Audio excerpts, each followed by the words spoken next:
शिल्पी घर के काम से फ्री होती तो बोर होती, जिसके बाद उसने घर में ही दुकान खोलने की सोची।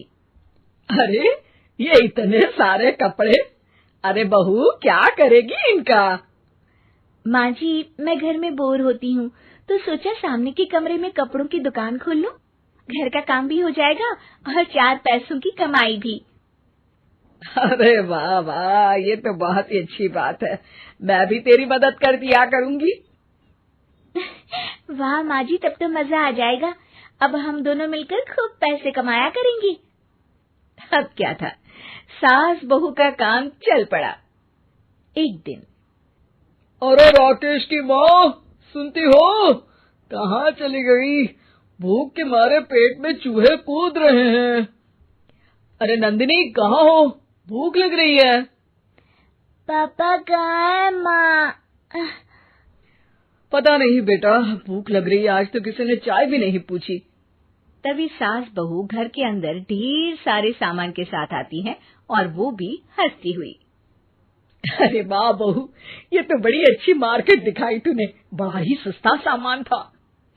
हाँ माँ जी, और ये सामान हम डबल पैसों में बेचेंगे, मजा आ जाएगा। अरे बहू, भूख लग रही है, कुछ खाने को दे दे। माँ क्या बात है, आज किसी ने पापा को चाय भी नहीं दी? अरे बेटा, अब 40 साल में तेरे पापा ने क्या चाय बनाना भी नहीं सीखा? अरे बेटा रहने दे अब इस बहस को। तुम लोगों ने वैसे बनाया क्या है? बहू परेशान हो जाती है और सास को अकेले में लेकर जाती है। माँ जी, आज तो हम लोगों ने खाना ही नहीं बनाया। अरे बेटा, बाहर के छोले भटूरों से पेट इतना भर गया कि याद ही नहीं रहा कि घर में ये लोग भी हैं खाना खाने के लिए। अब क्या किया जाए? तभी घर में एक महिला आती है। जी, वो सुना है आप लोगों की यहाँ साड़ी बिकती है, जरा दिखाएंगे क्या? हाँ हाँ, क्यों नहीं। माँ जी, आप इन्हें साड़ी दिखाइए, मैं तब तक पिताजी और इनके लिए खाने का इंतजाम करती हूँ। सास उस औरत को लेकर सामने वाले कमरे में चली जाती है जहाँ उन लोगों ने दुकान खोली थी। वहीं बहू भी किचन में चली जाती है। अब इतनी जल्दी क्या बनाऊं? पापा जी तो खाने के लिए भी बैठ गए हैं। आइडिया, मैं खाना बाहर से ही ऑर्डर कर देती हूँ। थोड़ी देर में खाना आ जाता है और बहू टेबल पर खाना लगा देती है। हे भगवान, कितनी कड़वी दाल बनाई है बेटा। नहीं नहीं पिताजी, वो क्या बात है नंदिनी, रोटी तो चबाई ही नहीं जा रही है, लग रहा है रबड़ खा रहा हूँ। एक तो इतने महंगे होटल से खाना मंगवाया और वो भी इन लोगों को पसंद नहीं आया। तभी सास नोट गिनती हुई बाहर आती है। वाह माँ जी, बड़ी कमाई हुई लगती है। हाँ, मैंने वो 2000 वाली साड़ी 3000 में बेच दी। अरे वाह माँ जी। दोनों सास बहू बहुत खुश हो जाती हैं। मेरे पेट में ना बेटा जोर का दर्द हो रहा है। अरे माँ, क्या हुआ? पेट में दर्द? बाहर का कुछ खाया था क्या? मैदा तो नहीं खा लिया? मैंने छोले भटूरे खाए थे। माँ क्यों खाए?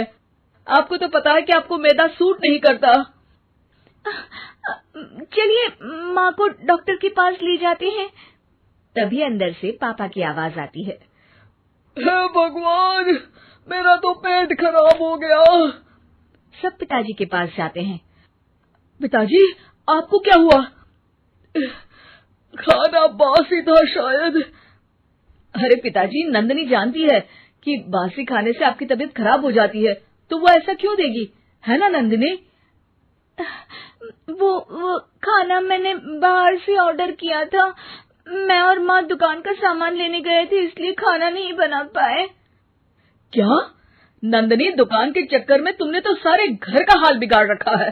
चलो अब माँ और पापा को लेकर अस्पताल चलते हैं। अस्पताल में जाने पर डॉक्टर कहते हैं, हाँ, इन दोनों को तो एक दिन के लिए एडमिट करना पड़ेगा। क्या? क्यों? पेट ही तो खराब है ना। हाँ, तो घर ले जाइए ना, अगर लग रहा है कि कोई बड़ी बात नहीं है और हम सिर्फ पैसा कमाने के लिए इन लोगों को एडमिट कर रहे हैं। नर्स, जरा इन लोगों को बिल तो दे देना। चलिए, मैं आप लोगों को पैक हित समझा देती हूँ। जब बहू के हाथ में बिल आता है, हे भगवान, 60,000 रुपए! इतना तो मैंने कमाया भी ना था। अब समझ गई कि कमाई के चक्कर में घर के लोगों की सेहत के साथ मैं खिलवाड़ कर रही थी।